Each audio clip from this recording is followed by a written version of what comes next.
That's Well, fine. just do it and we'll see what Yeah, happens. yeah. So yeah, so I mean, so thanks for doing this. It's great. Welcome. Um, Hopefully we can do some more. So I've got lots of ways that we can kind of explore and that. But we're going to talk about your book, which I'm reading, which I mentioned. Thank you Yep. very much, which is great.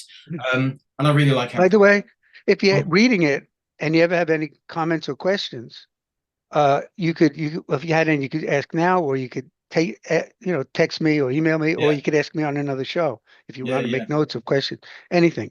It's okay. Yeah, no, that's Okay. great. Yeah, I've got. I'm going through it. And Mm. I was, it's.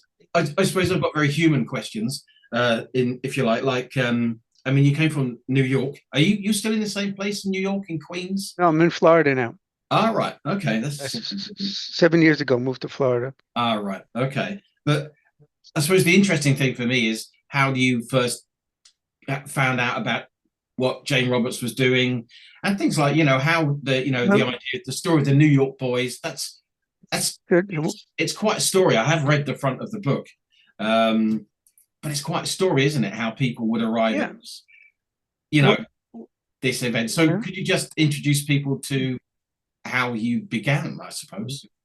How I began. Well, 9 months before I was born, my parents, Yeah, I'm assuming they had sex. Could have been an alien abduction. I'm not I think sure. that's a fair assumption. Yeah.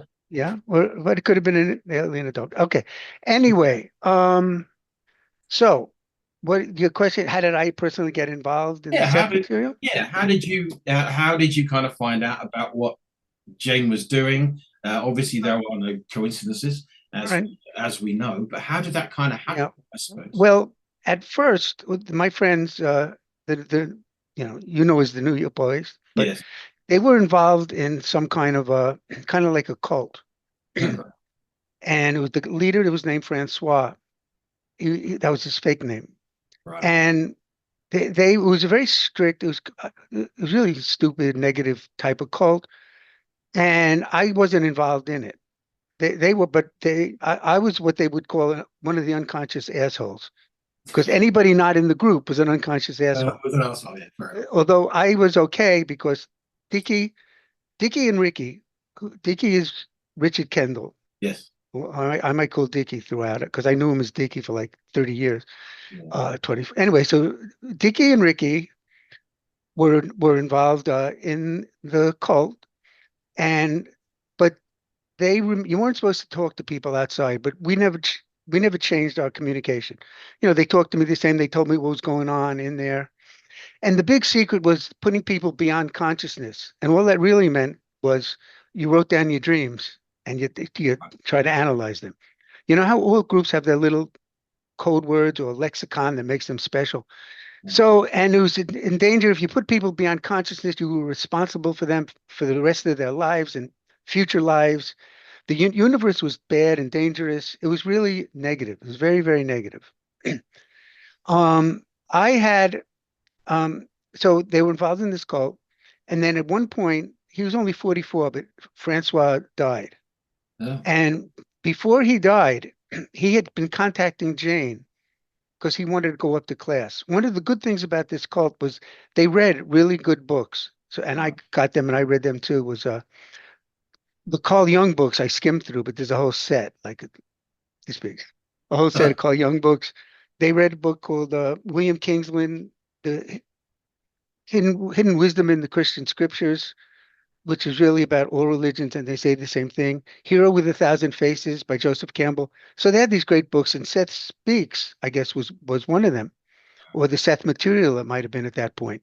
Anyway, Jane did not allow him to come up to class, Francois, because she knew, sense, picked up, it might be pretty obvious, that he was negative and he wouldn't be a good fit. After he died, and now we're in about January of 72, um, Jeffrey, one of the New York boys, one of my friends, called up Jane and she allowed him to come to class. And then she allowed Ricky and Dickie and I don't know if there was other people. I think it was just them three. Could have been more. Davidson could have been there. Davidson is Lawrence Davidson. He's a clip, but called him Larry. So they went to class. I was living at the time in Houston, Texas for about 6 months. I was away and I came back. when I came back from Texas, they were already in this group, in this class. So Right. when they told me about it, and when I say they, it was either Ricky or Dickie, they knew I was going to have a negative reaction at first because of the Gnosis. That group they were in was called the Gnosis, and it is discussed in class. There's a number of class sessions in which that whole thing was discussed. So Dickie, I think it was Dickie, went out of his way to say, this is different. This is positive. You'd go along with this. Because my beliefs were like, people are good. They were like Seth beliefs. People are good. We're safe. All these other things. Yeah. So I think he read me something or showed me something about raindrops, and they're individuals, and then they're raindrops in a puddle. They all join together, but they're still raindrops. I don't remember. Right. Anyway, so I said, yeah, that sounds positive. I'm willing to explore what this is. And then I don't know when that was. Might have been in August of 72. But by October of 72, that's when I went up to the first class. I heard about it from my friends, and then we drove up there. And it was a 5 hour round trip each Yeah. way Wow. because we're in Queens, they were in Elmira, New York. So, and it's a 5 hour trip up, 5 hour trip back. So the 10 hours altogether trip. And then the class itself was 4 hours. So we'd get there at about, I'm sorry, we'd get Yeah, there no, at about, I'm just trying to work out the timing. So that's like oh 5 hours yeah, we both we ways and would 4 hours in the we middle. we would leave Tuesday afternoon at about 1 or 2 in the afternoon. Uh, we halfway we'd stop at this diner there, Roscoe's Diner. Anyway, halfway we'd get to class a little bit before 7. Usually that's when it started. Class was from 7 to 11. Then you hang around a little bit. You wind down. We went to a McDonald's or this sandwich place nearby there. We usually left Elmira about midnight. We got home like 5, 6 in the morning. So Right. we would leave Tuesday afternoon, get back Wednesday morning, and that would be the weekly thing. They would do this each week, Yeah. and it was pretty grueling. Not, I don't know if grueling is the right word because it wasn't unenjoyable. I mean, you're with your friends, you're driving up, you're talking. The class itself was, interesting. So, but that's how I got to my first class, Right. October, I forget the day now, but it was October 72. And I Okay. stayed for about 9 months or about a year, and then I decided to leave. Yeah. So because you left earlier, Yeah. to kind of, I suppose, to try and embody what Seth was talking about, I to No, no, kind of I'll to tell you why I left. It was very specific. The message I kept getting from class, when you leave class, you walk down steps. yeah. And the message I kept getting from class, besides all the, concept, interesting, fascinating things, was when you have a question, that means you already have the answer inside. And if you ask me, meaning Seth, you can Yes. only get half the answer and thinking you have the whole answer and you'll stop looking. And he would say, don't ask me, ask yourself, trust yourself, this and that. And then I had been doing that anyway before class, but I got that message so much, I decided I bet I'm going to start asking myself all the questions I have. And that led to me saying, okay, that I wasn't going to go to class anymore. I was just going to ask myself. But I was still friends with my friends from class, and we talked about what happened. I got the transcripts. They made transcripts up. So it wasn't like I just left the Seth material behind at Sure. all. It was more like jumping into it more, uh, but relying on myself more, not waiting to ask Seth or anything like that. Yeah. And but so and that's but that's basically what happened. Yeah. I mean, it's quite. I mean, that's quite. I suppose on one hand, it's having taken classes and been to other people who have done channeling. In my general explorations myself, uh, it's quite evocative to sit, in a teacher that you think has got some answers and that Yeah. type of thing. You know Let, what I let mean? me interrupt you. Yeah, I want to interrupt because the word class, it wasn't a class. Like now, there might be a person in class and people teach. What Seth class was people gathered in Jane's living room, Right. totally informal. Jane was in her rocking chair, and people sat either on the floor in front of her. If it was crowded, there'd be around 15 to 40 people, I'm guessing. So so she's facing in a certain direction.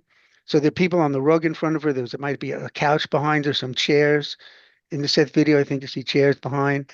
I think I might have sent you a picture where you see people sitting on the radiator, and Yes. so people are just sitting around Jane. It was very, very informal, and Jane would though start it. She was like, running it, and so she'd come in. Whoa, I just hit.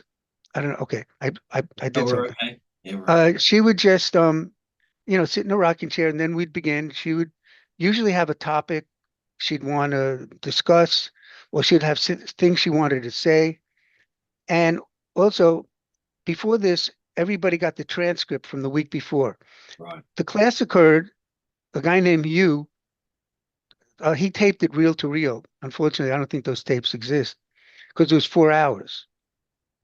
Um, the audio tapes that exist now, Ricky taped a lot of people, about three or four people, but they did it on those cassettes that you turn over every 45 minutes. And so they cut out almost all of the class discussion, and they try to click on when Seth was speaking. But in any case, he did it reel to reel. So he would make up a transcript. He'd go through the tape, and I don't know if you've ever seen them or people talked about them. Yeah. And in it, it goes what happened the week before. So we would get a handout of that class transcript. Everybody in the class would get that. We'd look it over. This might be before we officially started, I guess.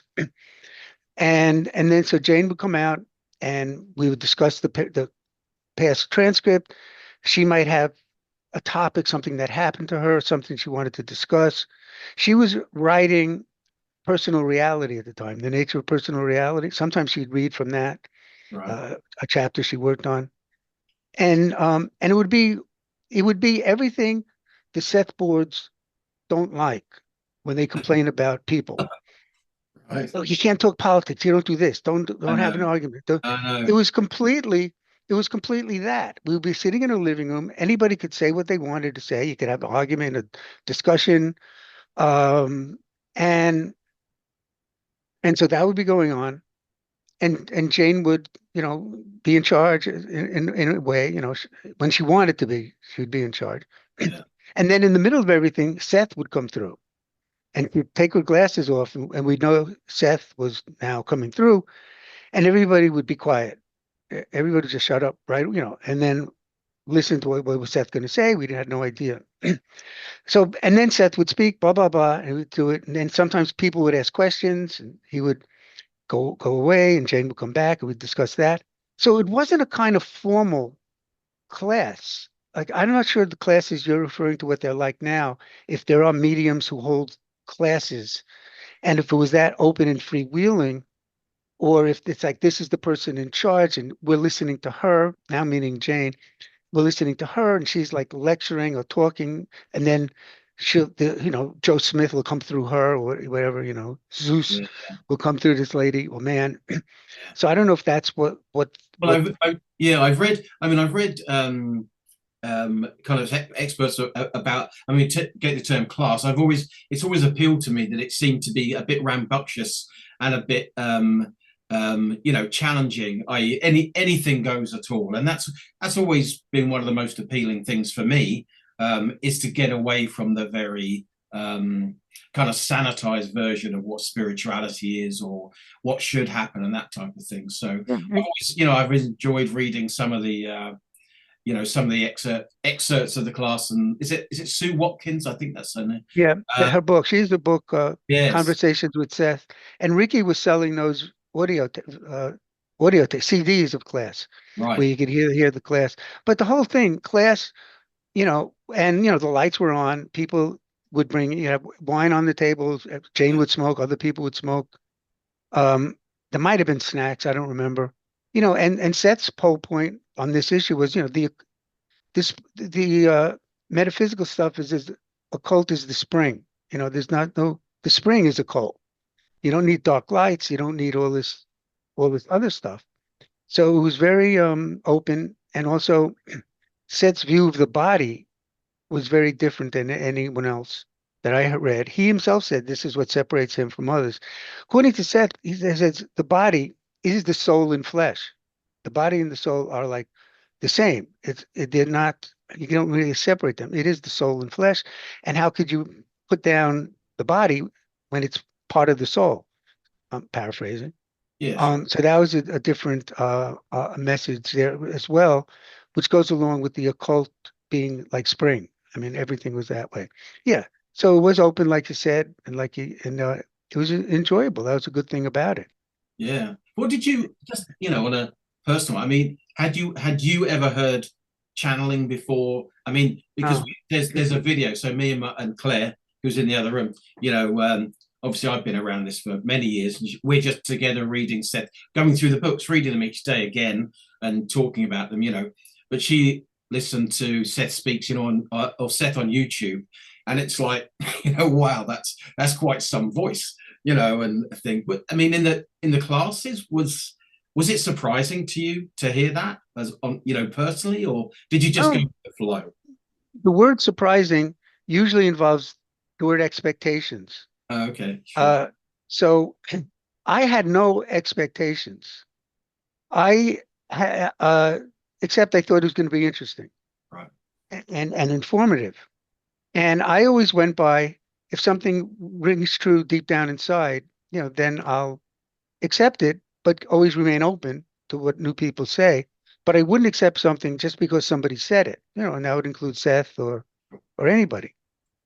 And I didn't know about channeling. I didn't care, but I didn't. The whole concept of what is channeling or not, or what it didn't matter. I know this is Jane and Seth is coming through Jane, and he's saying stuff different, different voice and all these things that were different.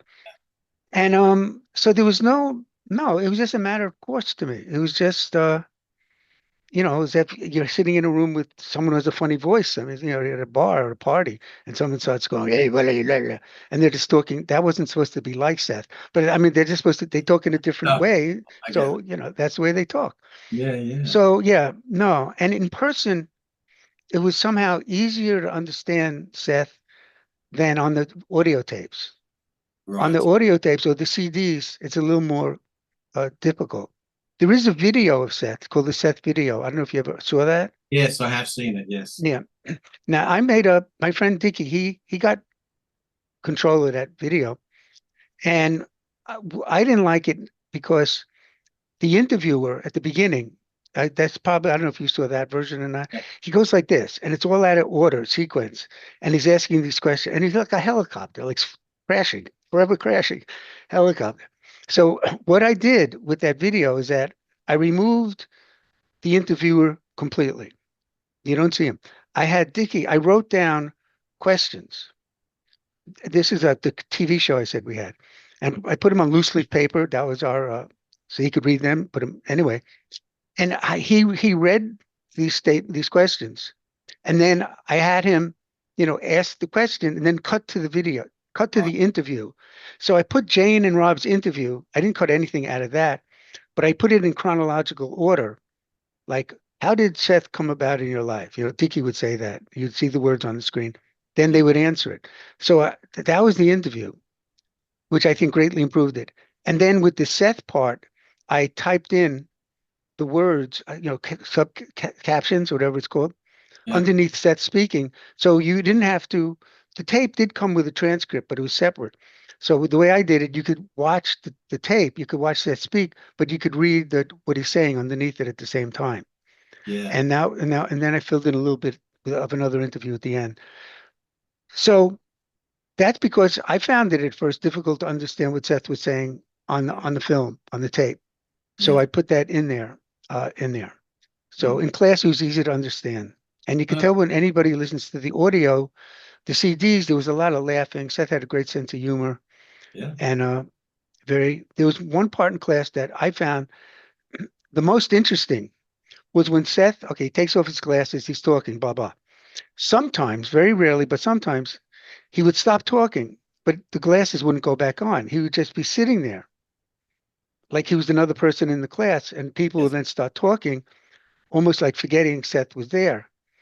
But that Seth being there, listening and hanging out like that was the most interesting thing to me over a period of time. It's not when I was first there, but I was just used to him coming and going. He speaks and then he leaves. yes.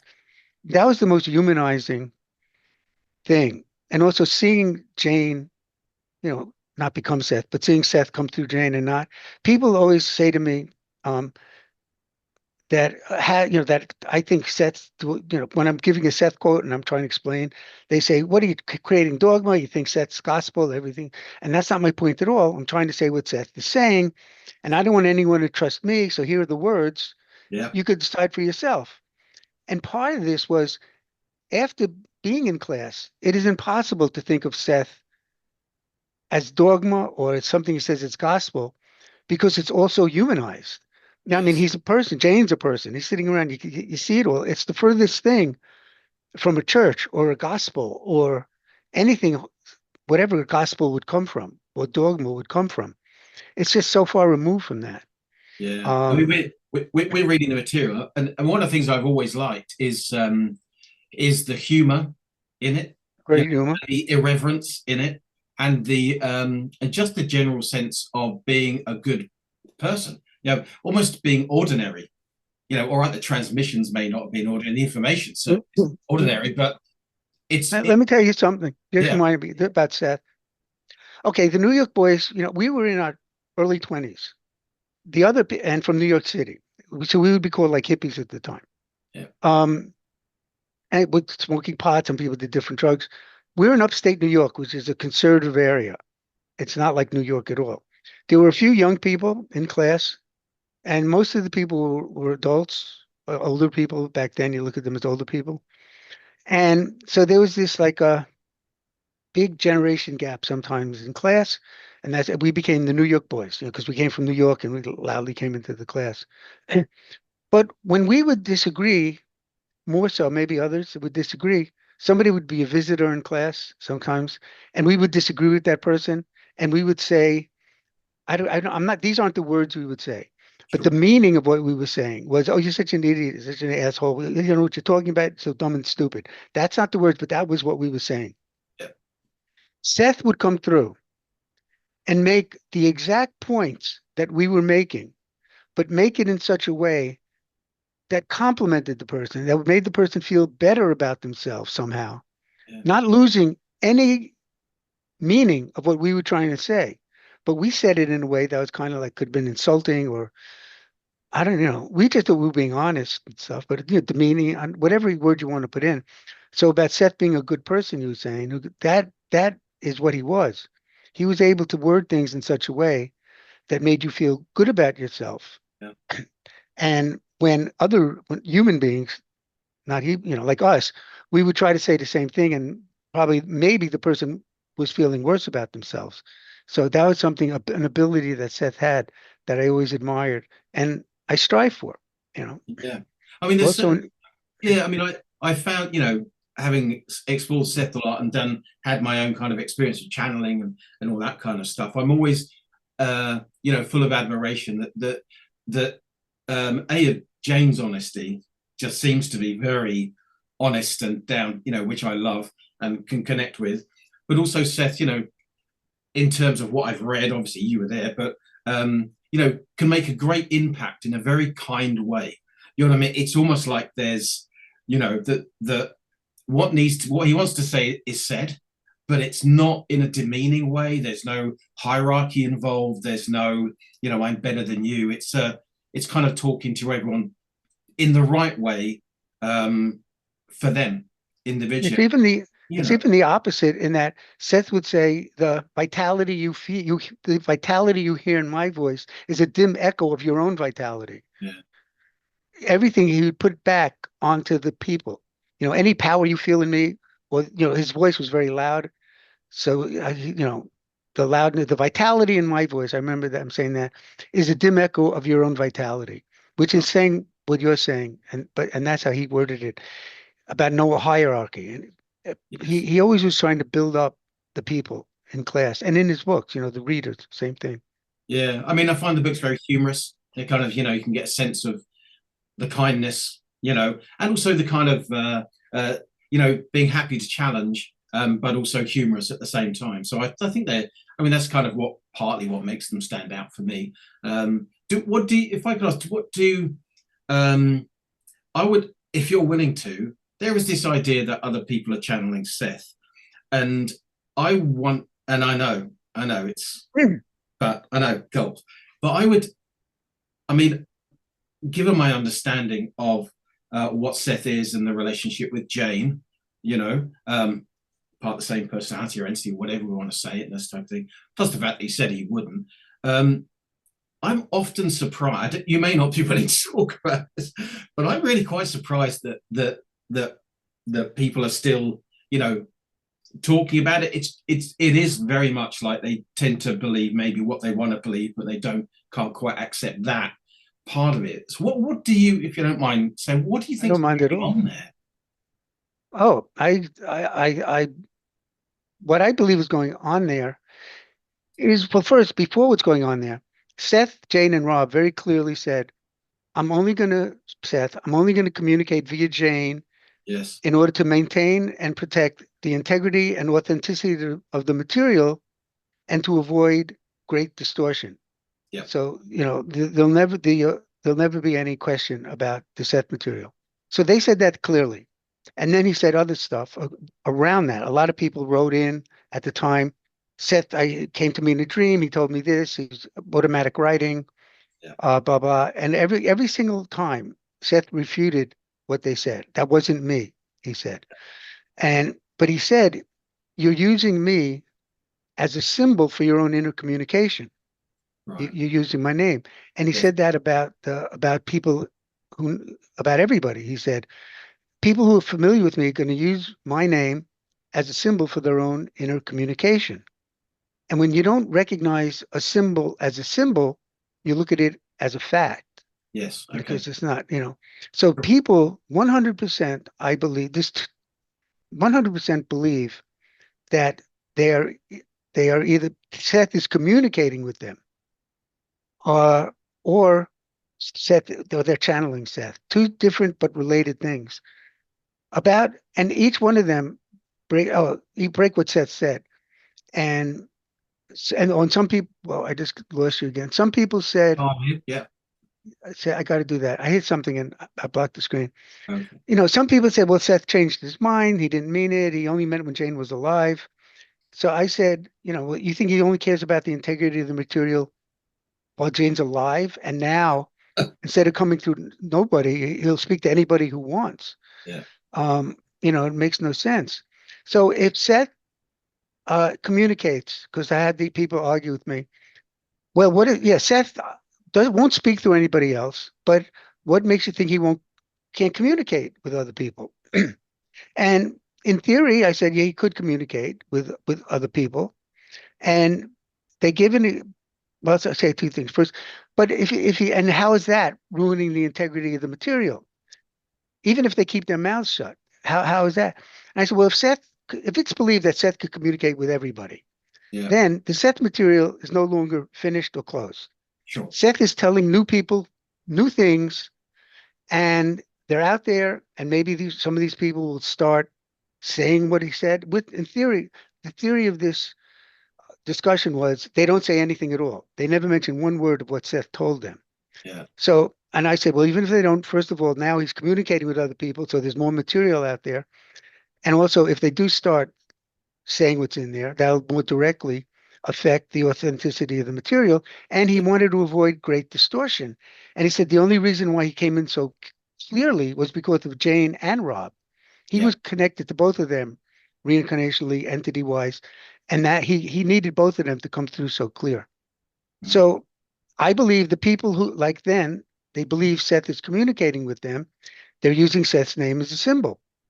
Right. As Seth said, he said that directly. You're going to Yeah. use me as a symbol for your own communication.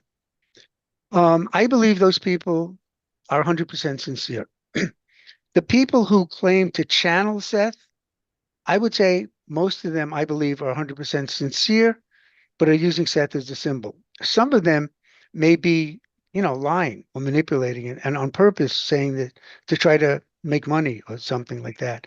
But I wouldn't make a blanket statement that they're all frauds. I would say, I would say that they're all fake Seths, Seth that they claim to be speaking for. But I Yes. don't think that the people, I don't think any of these people are frauds. The ones who say Seth's communicating in their dreams, or I'm now speaking for Seth. I don't see much of a difference between that. There was one. I'm Xing something out. I don't think it's going to ruin you. Okay. I keep hitting something and it comes up on my screen. Yeah, So I think I put maybe. it down. No, Yeah. I put it down. It has to do with what was on when I Okay. first got on. Right. There was a guy named John Bradley who happened friends with Jane and Rob, and he happened to be the first outside person who witnessed Seth, like Right. session 21.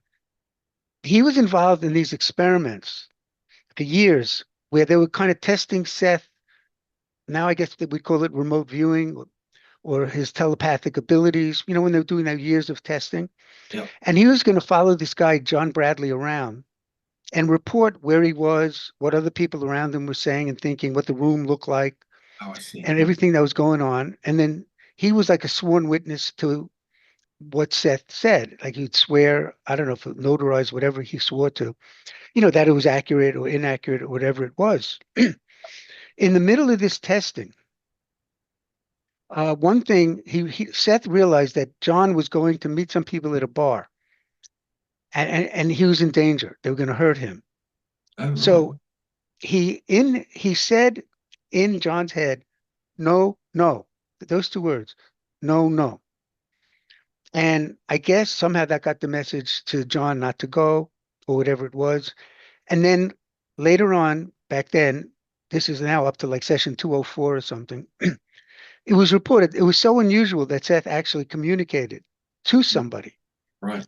even though it was just two words. Yeah. They talked about it for like a whole session or half a session there. And it's because he was already actively in telepathic communication with this guy, John Bradley. He knew him intimately. They were doing experiments. It's not ruining the integrity of the material. It is part of the Seth material because Yes. Seth is verifying it and Jane is verifying it. And he said those two words. So now some people are saying they always come up with new things. So the latest thing is, well, if he communicated, and they don't know much about John Bradley at all. They said, well, he said no, no to John Bradley. So why can't he just, and Right. why isn't that ruining the integrity of the material? And if he could say no, no to John Bradley, why are you saying he's not saying it to anybody? You Yeah. know, and I said back, well, in their theory, yeah, he could be saying it to millions of people right Yeah. now. He's communicating with everybody. But it is so unlikely, and then I explained why it was so unlikely. But anyway, that's one of the things they come up with, this John Bradley thing, because he said no, no Okay. during Yeah. these experiments. Yeah. Anyway, so No, it's and I good. think, It's good. It's good. I mean, it's good to. I mean, when I go on the explore the Seth boards, which I kind of keep away from sometimes because it's quite fractious in there in some kind of area, you know. But it's just I think it's a good. I do remember reading about Seth saying and using it as a symbol, but I think it's good. You know, it's good to just for me just to put that out on the podcast, you know, because that's my understanding 100% also. You know, I can understand that people will have experiences from their inner selves and they'll want to symbolize them and maybe they're not happy, well, and maybe they want to it, adopt Seth. So, you know, Seth said another thing about it too. He said these people who hold on to him, they're afraid to trust themselves, so right, they want to look to somebody else for answers. And he likened it to Clark Kent and Superman. He said, "Who wants Clark Kent?" Jane was like Clark Kent. right. Who wants Clark Kent? All you want is Superman. Yeah, They want a super Seth, like a super. And he said that these people also have to learn to trust themselves and ask themselves, and not always look outside themselves for the answers. yeah, Oh, not during this show, but on another show, if you'd want. Again, I have separated out these 25 quotes yeah, that I have them, out. I could read them. People could see them on the screen as I'm reading them, and then we could discuss each quote and stuff at the end. So we can go through all those yeah. things Yeah, that Seth said. And yeah, that could be a whole show on that. yeah. I would If love to you'd do that. want to do that.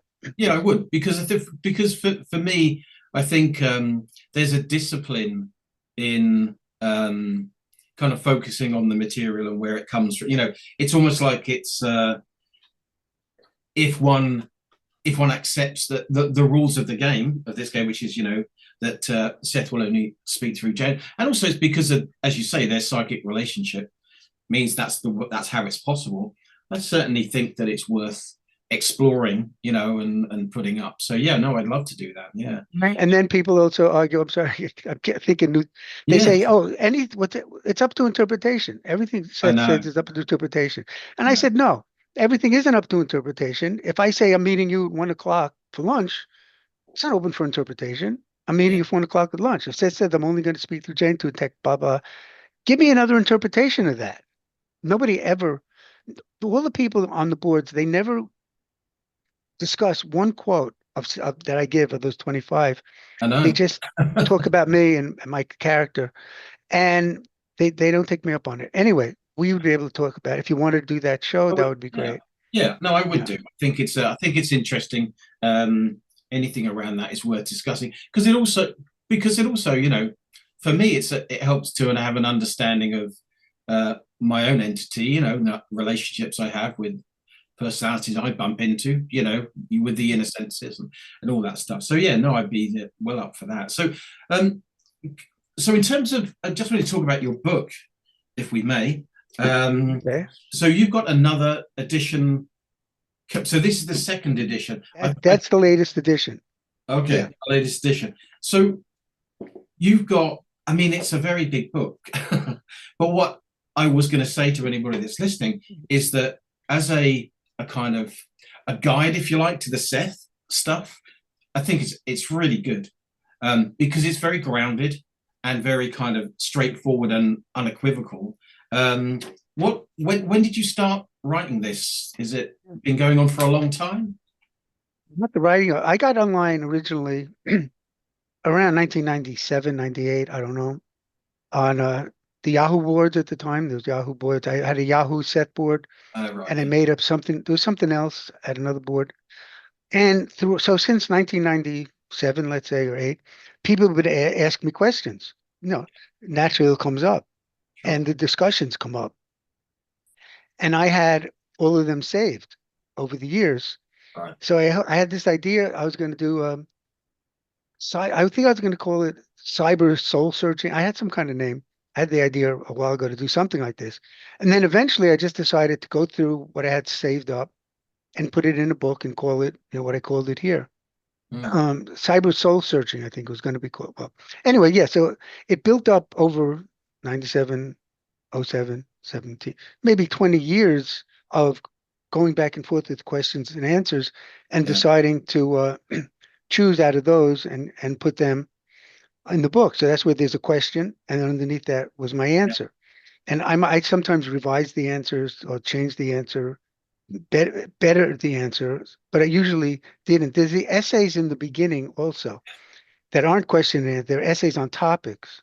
yeah, And those also, as as maybe any writer does, I'd go through and I'd clarify something and make it better. So the second edition, I think, improved some of the essays. Although I thought they were excellent to begin with, but it improved them, I thought. And I added that whole memorial thing about, I yeah, don't know if you saw that in the book, that was added, the yeah, questions and answers. And then the whole end of the book, I edited and changed a little. And it's relating to Seth, it's how love, what was it called? Love, Seth Material, Love, and the Secret, or something like that. yeah, And it's about how love is the key word throughout the whole Seth Material. And I go into why and everything else. And so that's a whole separate thing that it's not a separate book, but it's a whole separate part about yes, the Seth Material and what its purpose is and yeah. our No, purpose see, here. yeah, I haven't quite got to the back yet, but I mean, you talk about I think LSD and drugs, and and also I mean, I was talking to somebody on a group about Seth and the material, and of course, the most challenging questions come up about murder, murder, rape, that they're the kind of often the big pushbacks. And I did see there's a section on that as well. So that's, Oh, there's a whole, yeah, yeah. that's very, I could discuss that now a little bit, or if I, Well, I think, or yeah. I mean, what I I wanted to remember. ask, yeah, what I wanted to ask was, Well, what do you think? What do you think would be useful to discuss? And it could be these ideas of the most challenging areas. well, You know, it's that the victim and no victim is the most infuriating thing to people who aren't who don't know about the Seth Material. Yes. And also, it's not the most, but it's very prejudiced within Seth readers and stuff. They go, there's no victim. You're not a victim. There's no victim. They don't say that about linear time, by the way. They don't go, let's meet at 1 o'clock for lunch. They go, there's no 1 o'clock. One Just, o'clock doesn't exist. just to It's interrupt, it's Barry. with I mean, victims. yeah, I Wait, mean, let me just say, it's with victims.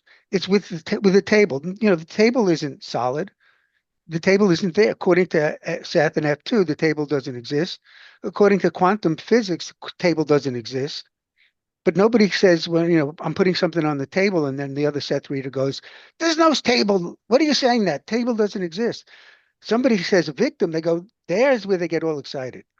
I know. And also the people on the other side get all excited about, what do you mean? You think my mother chose to get murdered? And people Exactly. don't understand. So when I was doing this book, I came up with, and this is one of the things I wrote down to try to remember how I worded it. Um, Definition of a victim. Um, Here we go. And remember, a victim is a sole F1 or physical reality term. Does Yeah. not exist in F2. Same thing with everything. Table doesn't exist in F2. Linear time doesn't exist in F2. Yeah. Physical motion doesn't exist in F2. None of it does. Victim are one of those words. It's a word to help us navigate, explain, and explore physical reality. So I came up with this definition of it, and I'll read it. Yeah. It says, because the classes aren't clear, a victim is someone who has been hurt or harmed in everyday waking reality, who does not consciously want to be harmed and has not consciously chosen or agreed to be harmed, and or has no reasonable expectation that harm may occur. That is a victim. That again, if somebody walks on a ledge and he could fall, you can't call him a victim because it was dangerous and he knew it. That's why I said no reasonable expectation that Yeah. harm will occur. None of this, though, and this is what most people don't get, none of this means he still didn't telepathically agree to it. No. Subconsciously, it's not like either or. Subconsciously, and most, like I would say, totally unaware, the mother who was murdered agreed to it. Just by definition, that's reality creation. Yeah. But that doesn't mean the mother, the person, the personality agreed to it or chose it or wanted it. Yeah. And that is a huge difference. So when people usually argue about this, they don't do two sides of the event equation or the victim equation. On the one side is the subconscious and telepathic agreements made by the victim. On the other side are the conscious choices made by the perpetrator. So one is conscious choices, one is subconscious agreements that person's probably not aware of, Yeah. like they're going to be mugged at 10 a.m. Sure. down on the street. And another thing most people aren't aware of, I believe to be true, in no way can a person consciously choose not to harm someone, if that's what they're thinking, except being put in that position. Somebody has to agree that you could harm me, subconsciously, to put out the call. So every time someone puts out the call to be harmed, the person who's attracted, two people meeting at the corner, this person, agreed, I'm going to now mug you. Yep. But the person could say, wait a minute to themselves, I don't want to do this anymore. I'm not gonna follow this through. I'm gonna make a conscious choice now. I'm changing my mind. And they just walk right by the person and everything is fine. So Yeah. when you agree to be harmed subconsciously, you're also giving the other person the choice to harm or not. It's not an obligation. Yeah. Because you put out the call, I want somebody to steal my wallet. Now somebody is obligated to do that. And you put out the call, and now somebody steals your wallet. So you see, you're not a victim, whatever, he stole your wallet. No, no, no. Yes, you telepathically agreed to it and you have beliefs behind it. You could explore those beliefs. But in everyday practical reality, you were a victim. The guy robbed you. You didn't expect it. You didn't want it. And Seth uses the term victim himself. Yeah. When he talked about RFK assassination, he referred to the victim, meaning RFK. Talks about hurricanes and war. He speaks of the victims of war and the victims of the hurricane. He knows he knows about there are no victims. Yeah. Victim is an F1 term that we need How else are you going to talk about somebody who's harmed and didn't agree to it and didn't expect it, but they were harmed? You just make up another word. They're not a victim. They're a boo-booby. They're a, just make up a totally new word. Yeah, yeah, So that's what and when Seth Class was around and people were first reading the book, Seth had to go out of his way to explain about victim. He had to really emphasize, no, that is not a victim. Because back then, everybody just had kind of the official line of consciousness of one level of thinking. You get murdered on the street, you're a victim. So Seth had to really rock the boat and say, no, you're not a victim, you're not a victim. But people now take those things, they went the other way. Instead of they overboard believing you're not a yeah, victim.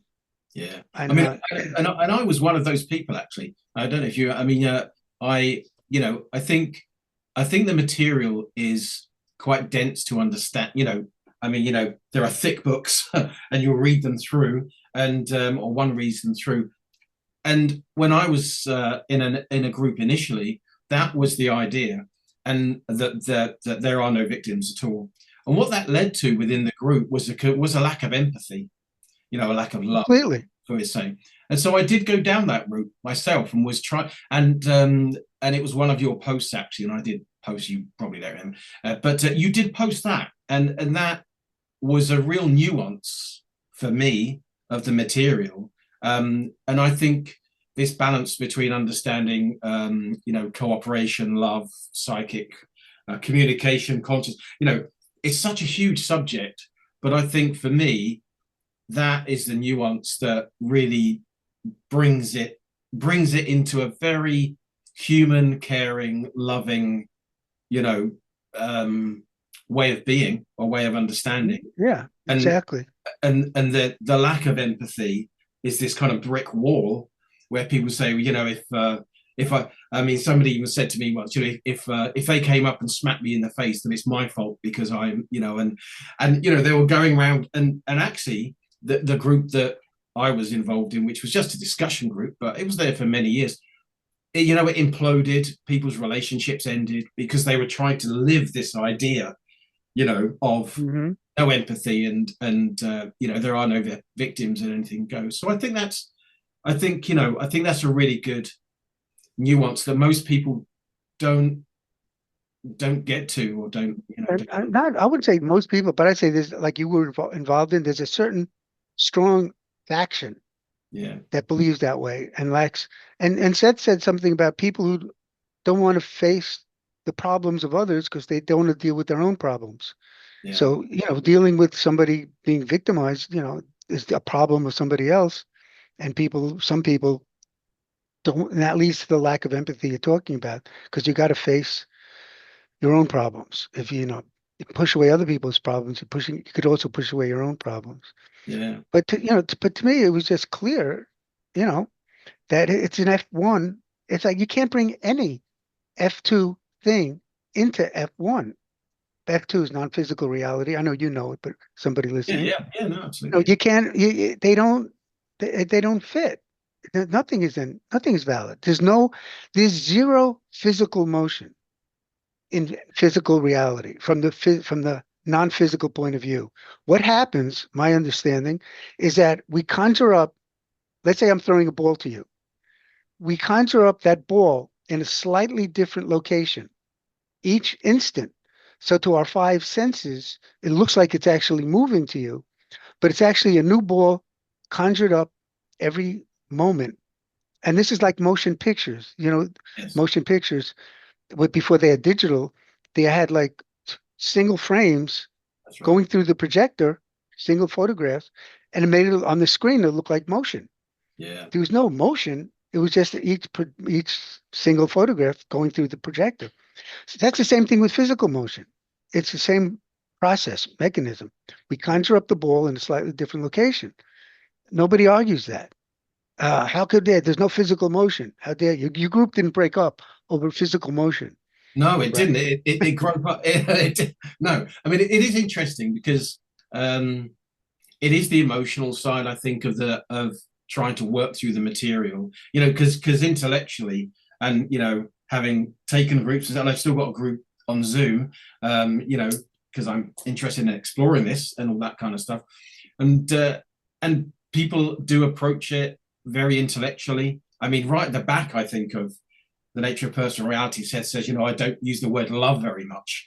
Type, do you know what I mean? For fear of going too far into that, kind of thing. But I do think the emotional aspect of the material is something that is kind of brings it to emotional life, and of course that's energetically really enjoyable. Once you can, for me personally, speaking for myself, once I let go of this is an intellectual exercise, and to make me clever, it's actually something that's going to enhance all my relationships. It was a different experience. Yeah. Also, the victim thing works trouble on both ends. There's the infighting that you're talking about. Then there's also people hearing about this for the first time, or Yes. hearing the concept, and just the idea that I'm using as an example. My mother wanted to be murdered, Yeah. Or my child wanted to be raped, or whatever you want to say. The idea itself is a no-brainer. You can't continue from that unless you got to go through. You got to start differently or change it right away. So it's like a deal breaker in so many different ways. Yeah. That. No, well, I agree. I mean, it's always been. I mean, I've been kind of talking about I had a healing center, because I was a healer for 10 years full time. That was my kind of job from 97 to 2010, I think, something like that. And when I would approach the material with people, it was the first thing that came up, and I knew that it was that we'd have to leave the discussion, and I just gave them a book basically, and if they read it, they read it, and that's all they can. So in terms of those. In terms of kind of concepts, I mean, for me, that's a major concept that I would attribute your understanding to. But do you think there are concepts and ideas that are generally misunderstood within the material? Because obviously, people on this podcast, people here know of my interest. Yeah. One thing that's, I'm sorry to interrupt. No, it's okay. One thing that's misunderstood is F1 in itself and linear time, and the purpose of it. Most people say F1, meaning physical reality, it's an illusion, it's not real. And that's kind of where they stop, that it's an illusion. And like the idea is to think of F1 as F2, and then you've solved it. Now you're done, you graduate, you realize it's not. But we created F1 because we needed the differences from F2. We already had F2, even like the dream state or whatever. But we needed physical reality with its concrete results, with matter being vulnerable, with death being possible, physical death, and harm and all of that. So we needed linear time. Now, the major reason why we need linear time ties into another misunderstood or often not thought of concept of Seth, the violations and natural guilt. Right. I've never seen that anywhere except one 19th century person. We'll never forget that for now. So natural violations and natural guilt. One of the people we're here, according to my readings that I put it together from different places. We're here to learn two things. You create your own reality with your thoughts, expectations, beliefs, and stuff. And that's one. And in so doing, we are to include helping and not harming others. Those are the two things. And when you learn that completely, then you're ready. That's a whole reason for all of our reincarnational cycles. When you learn that completely, you're ready to leave the human race behind, so to speak, the reincarnational cycle behind, and you move on to other areas, other realities, dimensions in which there's no linear time. Everything is instant. You think something, it happens. Everything is also more intense. Everything is just more. So we learn all these things in physical reality. In order to learn to harm, the importance of helping and not harming others, we instilled in us, according to the Seth Material, the idea of natural guilt. Natural guilt is this like an instinct that we have not to repeat a harmful act. So you do something that harms someone, and in the moment of reflection or the pause of reflection, before you do it again, something inside is telling us not to do it. And this is because our nature is love, compassion, and goodness. That is human nature and the nature of the universe and stuff. So that goes along with our nature. Don't so so we created this instinct to keep us to help us to consciously choose to act in harmony with our nature. According to Seth, the animals do this biologically. We had to learn to do it consciously as a choice. The animals have a biological spirituality. So in any case, we instilled in us this natural guilt, so we help to not repeat a harmful act. And the harmful acts, Seth came also going along with this is what he called violations. And people would say, well, how could you violate somebody? You create your own reality. You can't violate another person. But Seth wasn't even talking about that type of violating another person. Seth was talking about violating your own nature.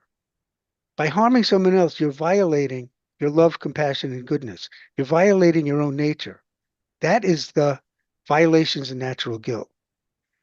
And then he would say something like a lie. That could be a violation, it could not be, depending upon on the lie. Yeah. Yeah. Certain things are violations, certain things aren't.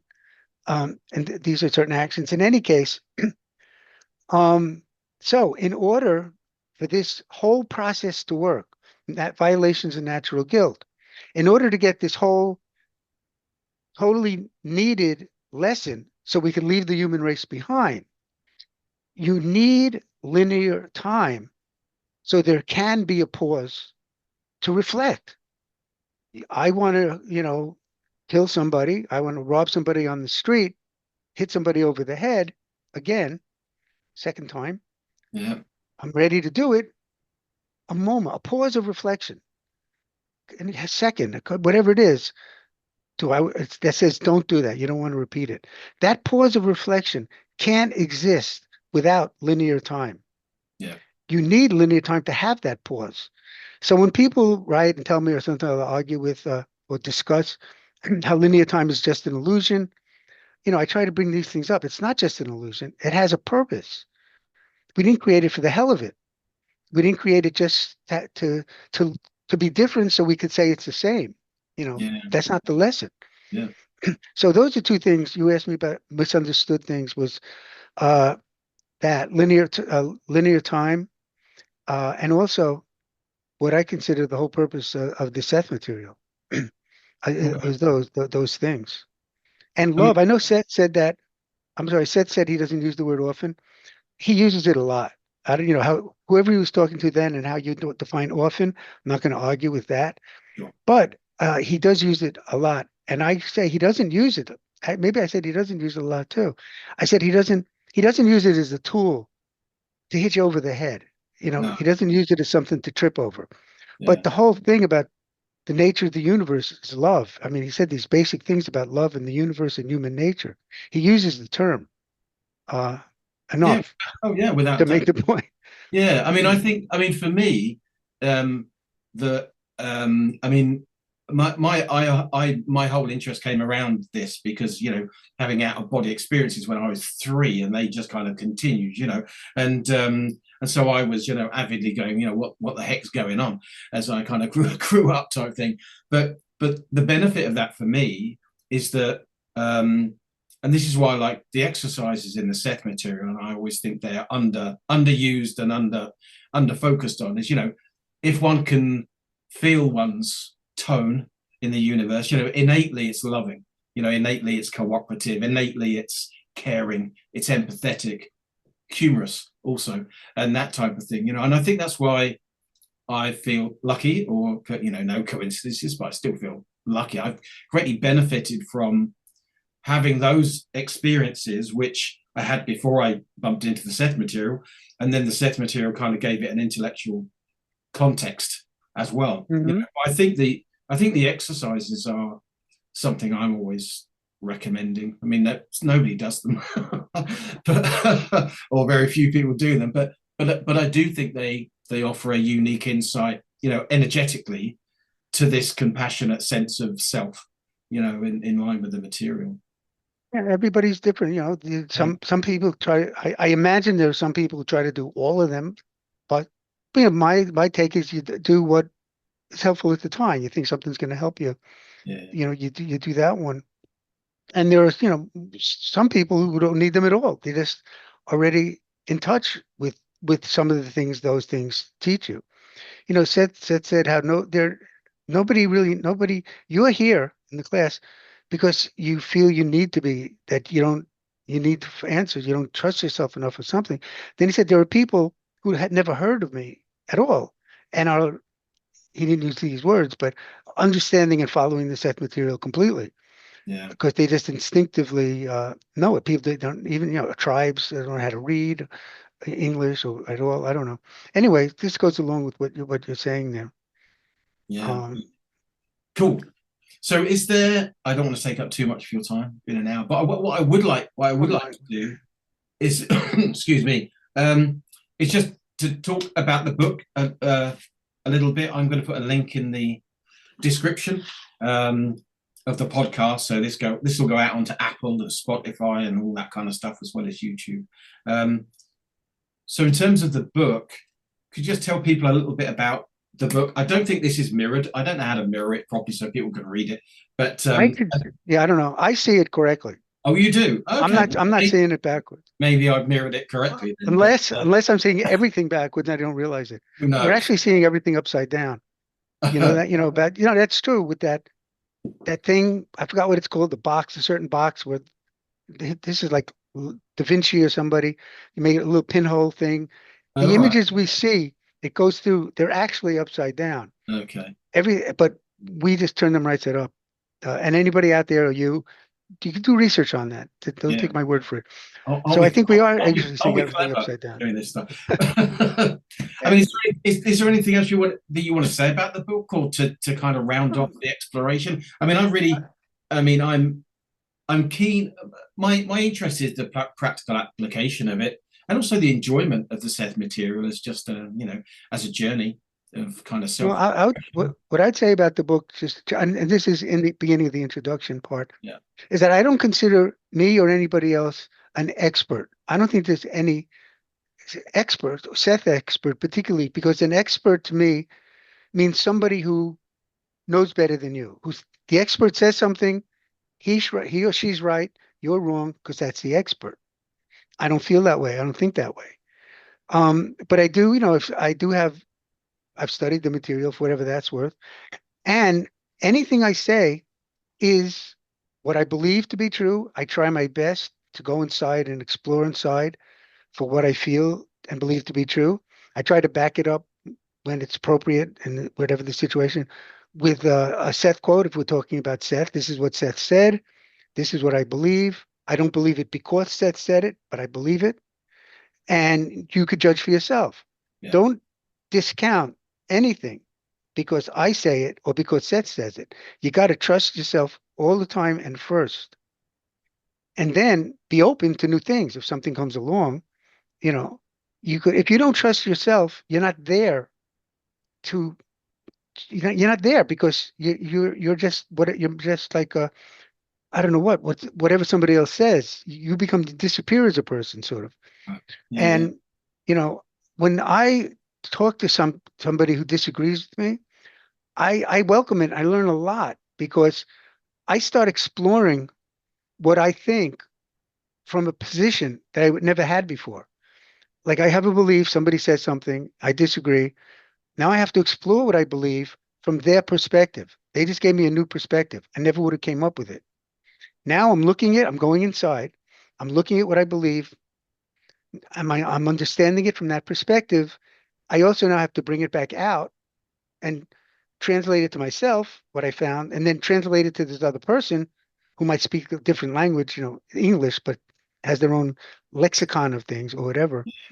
And this either strengthens what I already believe because I've now looked at it another way, I still believe it.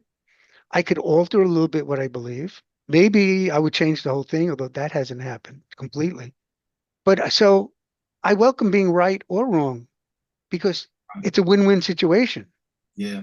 Um, so just because somebody disagrees with you, there's no reason to cut off, talking or to say, I don't know. I don't know what. So this also ties into the book that it's for anybody. If you're a Seth reader, if you're just a thinker, you're exploring inside. This is my view, which I explain. If you read the part of it, I really explain. Some people say I repeat things too much. I go over and over, but that's a literary technique. It's also what Seth does in his books. He It repeats is. things. It is what Seth does. Is people have Yeah, said to me, this yeah. this And guy's I repeat them. I it. repeat them just naturally. I don't repeat them to go out of my way to go out of my way to repeat them. But um, and then people should decide for themselves. Take what you agree with, throw away the rest. I liken it to a smorgasbord of ideas. Take what you like and leave the rest on the table. You Yeah, know, yeah, and that's it. And I believe, because I'm not the reader, but I believe the book should be helpful because it does present things in a clear way. One reason why I wrote it, people told me they appreciate how I explain things. That I do it clearly, I do it with humor. So I think I think my personality does come out in the book yeah, in the way I answer people's questions. yeah. I mean, And go on, carry on. Sorry, Barry, carry on. no, I was just gonna say, so I thought it would be helpful. Yeah, I mean, certainly from my point of view, when I see you commenting on Facebook and all that goes on those kind of posts, um, but that can get because people get themselves put into kind of boxes of rights and wrong and things. The thing about the book, I would say, for people who are watching, and I would recommend it. I'm about three-quarters of the way through. Is it is very straightforward. It's a very straightforward approach to talking about what is, you know, incredibly challenging material, I think. But yeah, but it's really good whether you've bumped into the Seth material or not, so that's cool. Do you sense a hierarchy? There's not supposed to be one. A hierarchy, like you have to listen to me because this is my answer and you don't know, or I No, I I know, I not don't want any personally. hierarchy. No, no. Yeah, Well, that always comes across from you, whether it's online or in the book, or just general interactions. That you don't have any interest in hierarchy at all. So it doesn't come across in the book at all. No, it's very straightforward, very grounded, um, humorous, and and answers. I mean, the most unique, the most personal questions are the most common questions, aren't they? If somebody asked you in 2010 about the nature of something, you can bet your bottom dollar that somebody in 2025 has got exactly the same question, because mhm. it's a common experience. So no, I think it's great. I'm gonna, obviously work my way through, and I'll let you know if there's anything that any questions. Yeah. And you could put up my email address, and anybody who has read the book or reading it, or anybody from this show wants to email me a question or a comment, they Yeah, should feel free to do so. no, that's I brilliant. welcome it. Yeah, and then there can be, I mean, there's so much there's so much to discuss in the material. I'd welcome another discussion if you're around at some point in the future. I'll have open any amount of shows or discussions you want, I'll do. Okay, great. I mean, it's for me, talking about it, which is why I kind of have always tried to share the ideas. A bit like yourself, it kind of shows me what I don't know, and what I stumble to articulate or whatever. And that's so it's always a very educational for me to talk it through, really, Hmm. and explore it, so we'll get that arranged. And One of yeah, I was just saying, one of the things I learned from doing the book was the very simple thing is I was thinking of what's the best word or phrase that describes the Seth material. And I was thinking you create your own reality and there are no victims. And I came up with love. yeah, Love is the best word that describes the Seth material. And then in the book I go into all the reasons why yeah. until you want to, you know, and in the very beginning of the book, I found two quotes that also said the same thing. Before you begin the book, I think there are two quotes that talk about love, that tie it. Yeah, look at the beginning there. I think they're in there. I One is will. by Jane. Okay, what I will probably Yeah, do is I might you read could. them out. I might record them separately and put them in. But Yeah, I mean, well, there's one here I from don't have the book. which is about yeah, help must be given one to another, and that extension and expansion are aids to being. You Is know. that in the very beginning? Yeah, that's page. No, I no, think. no page. The very beginning, before the pages Oh, I begin. see. Oh, I see. Yeah, Here, I think you're. I think we're yeah, talking. yeah. That's Yeah, what I'm yeah, talking about. yeah, yeah, yeah. So we've got two quotes. We've got the dedication from yourself, um, but this is from Jane Roberts. Dreams Evolution says, "I kept looking for logic. I kept looking for a logic that would explain life. Never occurred to me. Instead, that love is the vital synthesis." She's very good with words, huh? And I'll just read as we're here. Yeah, please do. This is from Seth. Look at the Christmas tree. Your cells are molecules. I remember this quote. Yeah. Look at the Christmas tree. Your cells and molecules shine a million times more brightly. Your eyes glitter with far greater light. You are love in corporal form.